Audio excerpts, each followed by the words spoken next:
Buenas noches, mi nombre es la doctora Milagros Corona, especialista en medicina interna, y les voy a hablar de los diseños, los tipos de diseño y los más adecuados a los estudios de tipo diagnóstico, pronóstico, etiológico y terapéuticos. La elección del diseño de un estudio es una de las etapas más complejas en el proceso de investigación, pues en este se han de tomar en consideración una serie de hechos como la información previa que existe al respecto del tema, diseños utilizados previamente, factibilidad de conducir la investigación, tamaño de la muestra necesaria, consideraciones éticas, costos involucrados, entre otros. No obstante, el investigador debe definir si se mantendrá al margen del desarrollo de los acontecimientos o intervendrá en ellos. Así se puede comprender la primera gran división de los diferentes tipos de estudios, que son los estudios observacionales y los estudios experimentales. Vamos a definir ahora los estudios observacionales. Son estudios de carácter estadísticos y demográficos, en los que no hay intervención por parte del investigador. Y este se limita a medir las variables que se definen en el estudio. Si se toma la decisión de realizar un estudio observacional, se ha de definir si la medición será única, que es un estudio de corte transversal, o a lo largo de un periodo de tiempo, que es un estudio longitudinal.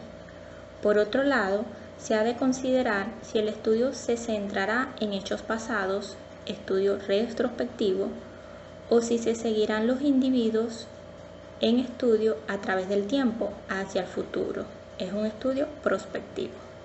Aquí en esta diapositiva tenemos la clasificación de los distintos diseños de investigación clínica, donde están los estudios observacionales, que a su vez se subdividen en estudios descriptivos y analíticos, con la clasificación de cada uno de ellos, y los estudios experimentales con su clasificación, que a continuación los vamos a desglosar a cada uno.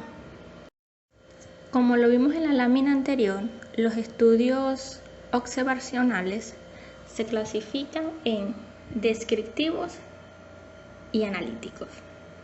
Los estudios descriptivos valoran la frecuencia y la distribución de las enfermedades en las poblaciones, con relación a las variables de persona, lugar y tiempo.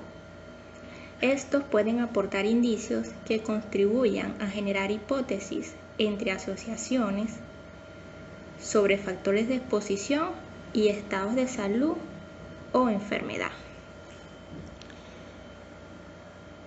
Entre los estudios descriptivos encontramos los estudios ecológicos, que están realizados sobre poblaciones, y la serie de casos y estudios transversales, que son realizados sobre individuos. Los estudios analíticos valoran los determinantes de los estados de salud o enfermedad, comprobando o rechazando las hipótesis generadas por los estudios descriptivos, con el objetivo de identificar factores de riesgo o protectores de una enfermedad. Los estudios analíticos pueden ser observacionales, estudios de casos, controles y estudios de cohorte, o intervencionistas, ensayos clínicos, ensayos de campos y ensayos comunitarios. Los estudios experimentales son aquellos que se caracterizan porque su metodología lleva implícito la intervención en el curso normal de los acontecimientos, y el carácter prospectivo, es decir, la recolección de datos y seguimiento, se desplaza por el eje longitudinal hacia el futuro. En este tipo de estudio se valora fundamentalmente el efecto de una o más intervenciones, habitualmente de forma comparativa con otra intervención o con un placebo.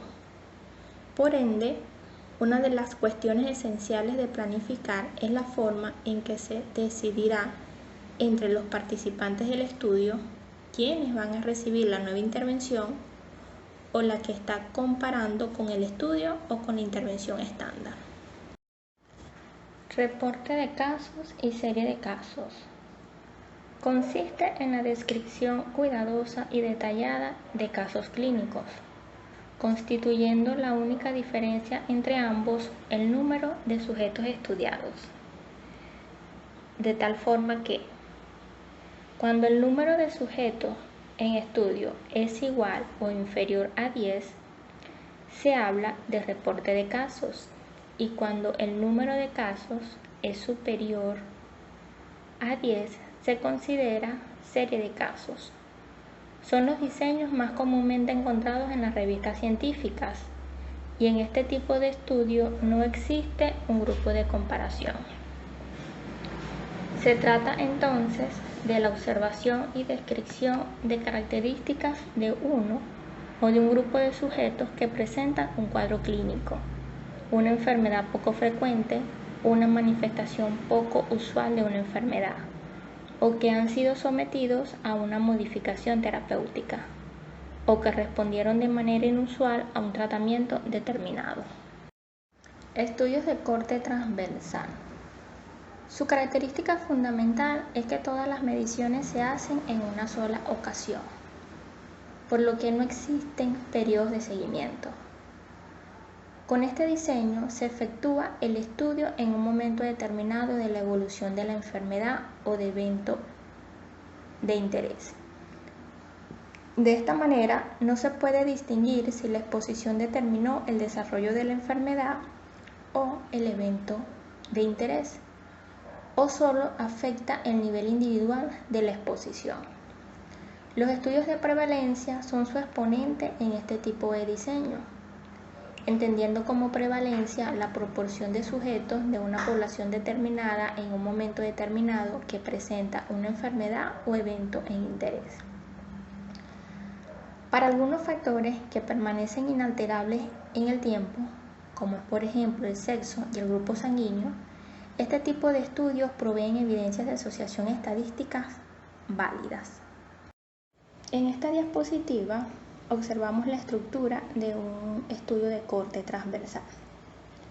Recordamos que los estudios de prevalencia es el diseño más típico de este estudio. Entonces tenemos una proporción de sujetos de una población determinada en un momento determinado a quienes vamos a determinar si presentan o no una enfermedad o evento de interés, llámese obesidad, diabetes mellitus, hipertensión arterial, dislipidemia, colelitiasis, cáncer gástrico, cáncer de colon, etc. Estudios poblacionales. En estos estudios se miden dos o más variables y se pretende establecer si éstas están o no relacionadas, además de medir el grado de relación que existe entre ellas. Estos utilizan datos de la población general para comparar frecuencias de enfermedad o evento de interés entre diferentes grupos durante un mismo periodo de tiempo, o en una misma población en diferentes periodos de tiempo. Su utilidad está en conocer el comportamiento de una variable, conociendo el de la otra. Estudios de casos y controles. Son estudios que se basan en la recopilación de datos ya generados, por ende de carácter retrospectivo. Permiten el análisis comparativo de un grupo de sujetos que han desarrollado una enfermedad o evento de interés, denominados casos, con un grupo de individuos que no la presentan, denominados controles. Se trata de estudios cuyo objetivo es determinar si la frecuencia de aparición de una variable en estudio es diferente en los casos con respecto a los controles. Dentro de las características propias del diseño es relevante hacer mención de algunas consideraciones fundamentales. Uno de ellos se refiere a la definición y selección de los casos. La selección de los casos permitirá establecer cuáles serán los límites para la generalización de los resultados. De este modo, los casos se pueden obtener a partir de hospitales clínicas, consultorios, registros o sistemas de vigilancia, certificados de difunción, pudiendo ser casos prevalentes. Casos antiguos, cuando se utilizan aquellos existentes en el momento de una investigación, y casos incidentes, cuando se trabaja con aquellos que se van reclutando desde el momento en que comienza la investigación en adelante. Entonces es fundamental establecer en la selección de los casos de forma clara y explícita la definición de la enfermedad y cuáles son los criterios de inclusión y los criterios de exclusión. Ahora vamos a hablar de la selección de los controles. La función del grupo control es estimar la proporción de exposición a un factor de riesgo en un grupo que no tiene la enfermedad. Debe ser representativo de la población de donde provienen los casos y deben haber tenido el mismo riesgo de exposición al factor en estudio. Pues deben ser sujetos en todo similares a los casos, con la excepción que no tienen la enfermedad o evento de interés. Los controles también pueden ser de tipo poblacional, es decir, tomados al azar a partir de la población general, de hospitales, de clínicas o consultorios, tomados al azar desde la población hospitalaria. Y también tenemos los denominados controles especiales, entre los que se encuentran parientes, amigos o vecinos de los casos. Sin importar la fuente de obtención de los controles, es fundamental considerar los siguientes hechos. La muestra de controles debe pertenecer a la población fuente de los casos. Debe existir exactitud comparable en la medición de la exposición en estudio. Por otro lado, se ha de considerar el problema del número necesario de controles por cada caso, y es así que en general se tiende a pensar en una relación de 1:1, es decir, un control por cada caso. Sin embargo, esta relación varía dependiendo de la disponibilidad de los controles y de los casos. El tamaño de muestra más pequeño se obtiene cuando la proporción de casos controles es igual 1:1. Sin embargo, cuando hay poca disponibilidad de unos u otros, se puede utilizar una relación distinta, 1:2, 1:3 o 1:4, tomando en cuenta el total de sujetos en la muestra utilizada. Y en esta diapositiva vamos a observar la estructura de los estudios de casos y controles. Recuerden que estos estudios se caracterizan porque vamos a tener una muestra en donde vamos a recopilar los datos ya generados. Es netamente de carácter retrospectivo. Y vamos a comparar así un grupo de sujetos que ya han desarrollado la enfermedad o de evento de interés, y es lo que vamos a denominar casos, con un grupo de individuos que no la presentan, y es lo que denominamos controles. Estudios de cohorte.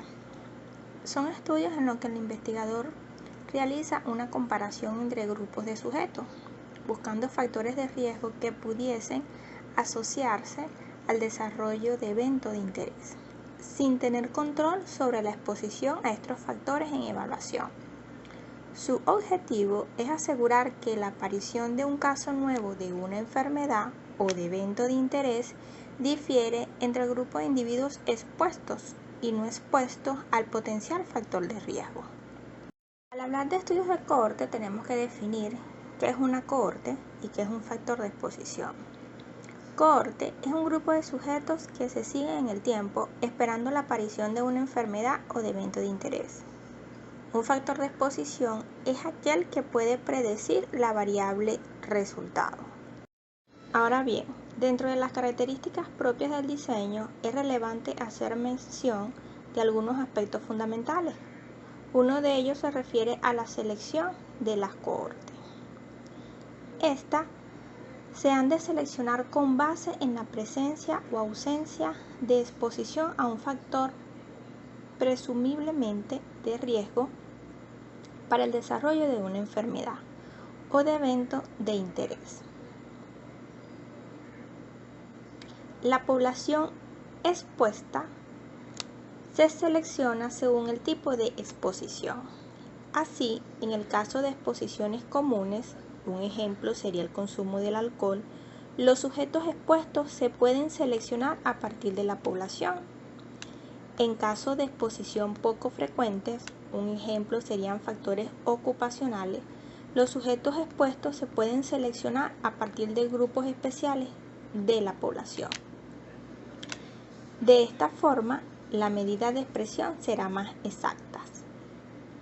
En ambos casos, se ha de elegir grupos de estudio que faciliten la obtención de la información relevante, como por ejemplo en las empresas, compañías, escuelas. La población no expuesta debe ser similar al grupo expuesto en todos los factores posibles relacionados al resultado, excepto en el factor de exposición a evaluar. Por lo tanto, la recolección de información debe ser comparable a la del grupo expuesto.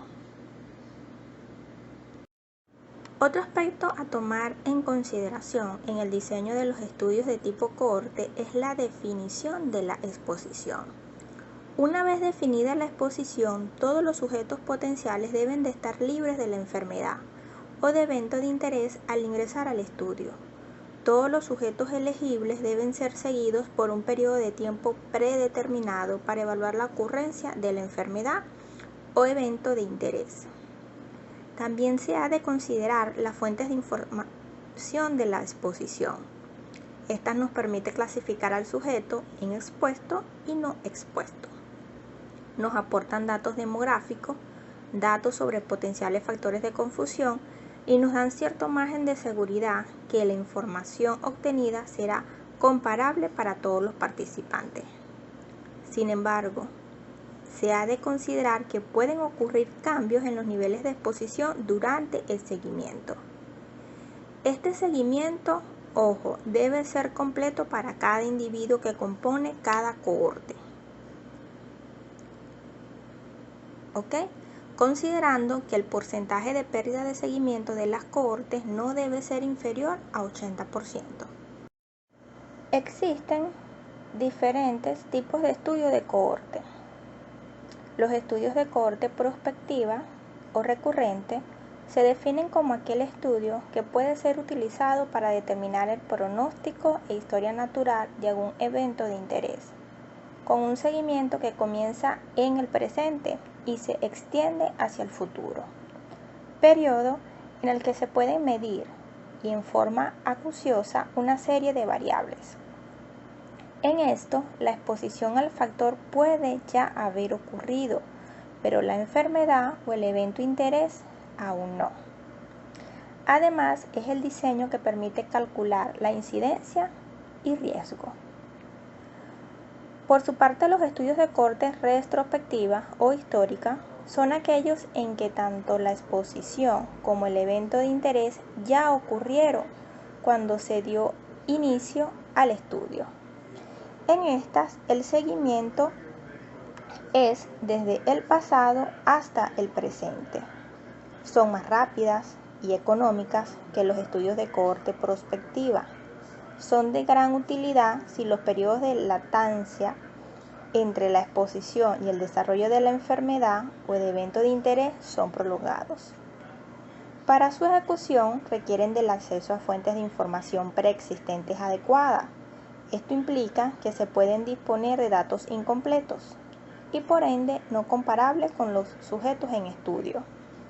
Ejemplo, hábitos de vida, consumo de tabaco, alcohol, actividad sexual, entre otros. Y finalmente tenemos los estudios de cohorte bidireccional. Son aquellos en que los datos son recolectados tanto de forma prospectiva como retrospectiva, pudiendo ser de utilidad cuando la exposición en estudio tiene efectos tanto a corto como a largo plazo. Son especialmente útiles para estudiar exposiciones raras a factores ocupacionales o ambientales. Revisiones sistemáticas. Son estudios cuya población procede de artículos de causística ya publicados. Es decir, se trata de un estudio de estudio y como tal, en una revisión sistemática se recopila la información generada por investigaciones clínicas de un tema determinado, la cual en ocasiones es valorada en forma matemática como un metaanálisis. Y al final estos resultados se plasman en unas conclusiones a modo de resumen del efecto de una intervención sanitaria respecto de otra. Para ello se utilizan estrategias que limitan los sesgos y errores aleatorios. Estas se resumen en búsqueda exhaustiva de todos los artículos relevantes, criterios reproducibles y explícitos de selección, valoración del diseño y características de los estudios y síntesis e interpretación de los resultados. Es un diseño eficiente porque permite incrementar el poder y la precisión de una estimación y generalización de los resultados, y hacer además una evaluación estricta de la información publicada. Ensayo clínico. Se trata de un estudio de carácter prospectivo que se realiza en seres humanos, comparando el efecto y valor de una intervención contra otra o contra un control. Los posibles objetivos de un ensayo clínico son estudiar equivalencia terapéutica, bioequivalencia, biodisponibilidad, búsqueda de dosis, determinación de dosis-respuesta y precisión de concentración-respuesta. Existen una serie de elementos fundamentales para la conducción del ensayo clínico, que son los que le imprimen el sello metodológico. Entre ellos cabe destacar el proceso de asignación aleatoria, maniobra que produce comparabilidad a los grupos de estudio, pues permite balancear los factores de riesgo conocidos y desconocidos entre los grupos, que a su vez consta de generación de la secuencia, implementación y ocultamiento de la asignación. A esta se ha de agregar el enmascaramiento, proceso a través del cual se oculta el tipo de intervención que recibe cada participante del estudio, entendiendo que un enmascaramiento útil debe ser al menos doble, quienes reciben y quienes administran las intervenciones, o quienes miden los resultados.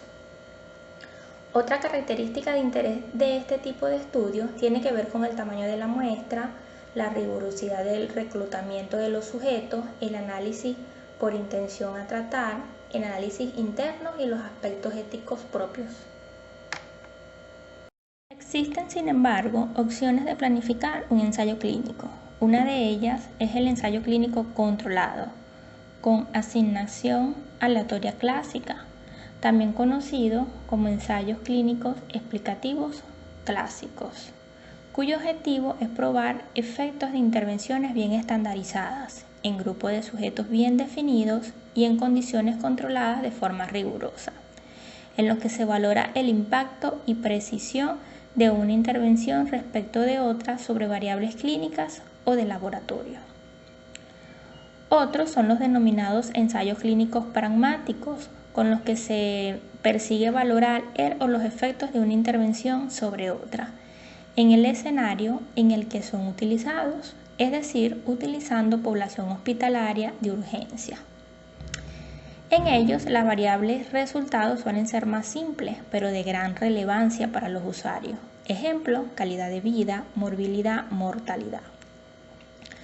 Por lo que esta variable de ensayo clínico puede ser de mayor interés que un ensayo clínico clásico para la toma de decisiones de la salud. Ahora vamos a hablar de los diseños según los estudios. Diseño de un estudio diagnóstico. Una vez que creemos que un determinado artículo de estudio diagnóstico es potencialmente útil y relevante en nuestro quehacer clínico, debemos determinar si la metodología que se utilizó en el estudio nos da la suficiente confianza de que se evitaron los sesgos propios de este tipo de diseño. Para ello debemos evaluar los siguientes criterios. El primero de ellos es el espectro de pacientes. En términos generales, un estudio diagnóstico es útil si permite diferenciar entre distintas enfermedades o condiciones clínicas, así como entre la condición de sano sin el evento de interés en estudio y de enfermo con el evento de interés en estudio. También es importante determinar en el estudio diagnóstico que estamos analizando qué tan amplio es el espectro de sujetos que se involucró en la valoración de la prueba diagnóstica. Un espectro apropiado de sujetos a estudiar debe incluir individuos que comparten los mismos síntomas, pero que presentan distintas patologías, y excluir a los extremos, es decir, a los sanos o no enfermos, y a los muy enfermos. De esta forma, la población del estudio se asemejará a la población en que en nuestra práctica clínica se aplicará finalmente la prueba diagnóstica, y es donde mayor utilidad tendrá, ya que podrá discriminar entre patologías distintas, pero con presentaciones clínicas similares. Otro aspecto a tomar en cuenta es el estándar de referencia. El rendimiento de toda prueba diagnóstica se basa finalmente en la comparación con un estándar de referencia, gold estándar, patrón de oro o estándar de oro, que no es más que las técnicas diagnósticas que definen la presencia o ausencia de la condición en estudio, con la máxima certeza conocida. Hay varios aspectos a evaluarse en relación al estándar de referencia. El primero de ellos es la utilización del estándar de referencia más adecuado. Para determinar la precisión de una prueba diagnóstica, esta debe ser comparada con la verdad, con lo más cercano a la verdad posible. Esta verdad generalmente está dada por el estándar de referencia que la comunidad científica determine como el más adecuado. Ejemplo: biopsia, cirugía, necropsia, seguimiento a largo plazo. Evaluación independiente del estándar de referencia y la prueba diagnóstica en estudio. Una vez que aceptamos que el estándar de referencia es el más adecuado, debemos asegurarnos que la prueba en estudio y el estándar de referencia fueron evaluados en forma independiente. Esto quiere decir que la interpretación de una nueva prueba diagnóstica no debe estar influenciada por el conocimiento del resultado del estándar de referencia o viceversa. Y finalmente, la influencia del resultado de la prueba diagnóstica en relación al estándar de referencia. El estándar de referencia en ocasiones puede ser costoso, invasivo y riesgoso. Y usualmente se requiere de una nueva prueba diagnóstica que reemplace al estándar de referencia. Cuando se produce esta situación, conocida como sesgo de verificación, el investigador solo lleva a cabo la investigación con el estándar de referencia en aquellos sujetos en que la prueba diagnóstica en estudio resulta positiva, asumiendo que en aquellos pacientes en que la prueba resultó negativa no tiene la condición en estudio. Diseño de estudios etiológicos. Los estudios de etiología o daño tienen como objetivo comparar el riesgo de enfermar en distintos subgrupos de sujetos definidos por la presencia o ausencia de alguna característica denominada factor de riesgo. Los estudios etiológicos son de observación de tipo comparativo o analítico y suelen comprender dos diseños básicos. El primero de ellos es el estudio de casos y controles, en donde la selección de dos grupos de sujetos se basa en la presencia o no de un evento de interés. Se forma así un conjunto de casos que son los que tuvieron el desenlace y otros que serían los controles, que son los que no lo tuvieron. Y recordemos que es un estudio de tipo retrospectivo. Y otro tipo de diseño son los estudios de cohorte. Recordemos que en estos casos se selecciona una cohorte o grupo de sujetos sanos para el evento en cuestión, en los que el factor de riesgo podía estar presente, que serían los expuestos, o ausentes, que serían los no expuestos. Luego de un periodo de seguimiento se compara prospectivamente la incidencia del evento entre los expuestos y los no expuestos, para verificar qué factores se asociaron con la aparición de la enfermedad. Diseño de estudios pronósticos. El pronóstico corresponde a una predicción de la evolución de una enfermedad o evento de interés después de su inicio. Cuando hablamos de el principal tipo de diseño para estudiar pronóstico, hacemos referencia a las revisiones sistemáticas de estudios de cohorte, casos y controles y series de casos. Las revisiones sistemáticas de estudios de cohorte corresponden a un diseño de tipo observacional, longitudinal y analítico, que pueden tener un carácter prospectivo o retrospectivo, y en el que se selecciona un grupo o grupo de sujetos en base a la presencia o ausencia de un factor de riesgo para un evento de interés. Al inicio del estudio, todos los individuos deben encontrarse libres del evento de interés en estudio y son observados en un periodo de tiempo para evaluar la recurrencia del evento de interés en el estudio. Las ventajas de este tipo de estudio son que el investigador elige o precisa los grupos en estudio, evalúa características definidas, realizando controles en el tiempo para evaluar la aparición del resultado de interés, que permite al investigador medir variables importantes en forma completa y precisa. Entre las desventajas se encuentra la de ser estudios costosos, debido a que los recursos necesarios para seguir a un gran número de sujetos a lo largo del tiempo.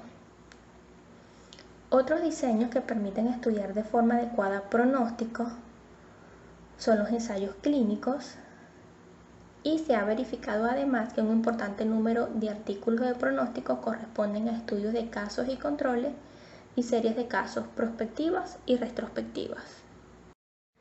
En los escenarios de pronóstico suelen existir asociados a ellos los términos asociación y casualidad, o relación causa y efecto, de tal forma que el objetivo principal de un estudio sobre pronóstico es determinar casualidad o asociación en relación a agente etiológico, evento de interés. Hay criterios que pueden ayudar en los juicios de causalidad, incluyendo la fuerza de asociación, la credibilidad biológica de la hipótesis, la consistencia de los hallazgos, así como otra información relacionada con la secuencia temporal. El razonamiento básico para establecer una relación causal es la secuencia de eventos, es decir, que la causa esté presente antes de que se produzca el efecto. En relación a los diseños de estudios terapéuticos, tenemos que las revisiones sistemáticas con o sin metaanálisis de los ensayos clínicos, seguido de ensayos clínicos individuales con intervalos estrechos, y los estudios observacionales, como son los estudios de cohorte, de casos y controles y series de casos, constituyen los diseños más frecuentes. Así como los ensayos clínicos individuales, es fundamental que hayan sido planificados con asignación aleatoria y enmascaramiento. La ventaja del proceso de asignación aleatoria es que las variables relacionadas al pronóstico, conocidas y desconocidas, se distribuyen de manera similar entre los grupos en estudio, de tal modo que cualquier diferencia que se registre podría atribuirse a las diferentes modalidades de tratamiento recibidas por uno y otro grupo. Las ventajas del proceso de enmascaramiento es que permite una medición más objetiva, de suerte que ni el investigador ni el sujeto en estudio sepan cuál es la intervención que está asignada a cada grupo, evitando así un sesgo por cualquiera de estos dos, situación que en muchos casos no es posible realizar, ya sea por problemas éticos como factibilidad. Por otro lado, en el Caso de estudios observacionales analíticos, como son los estudios de cohorte y estudios de casos y controles, dado que el investigador no controla las variables, como ocurre en una situación experimental, no se puede asegurar que otros factores no difieren entre uno y otro grupo en estudio. De este modo, la estimación del efecto del tratamiento pudiera estar cegada por factores pronósticos, razón que hace que el nivel de evidencia de este tipo de estudios sea menor. Muchas gracias.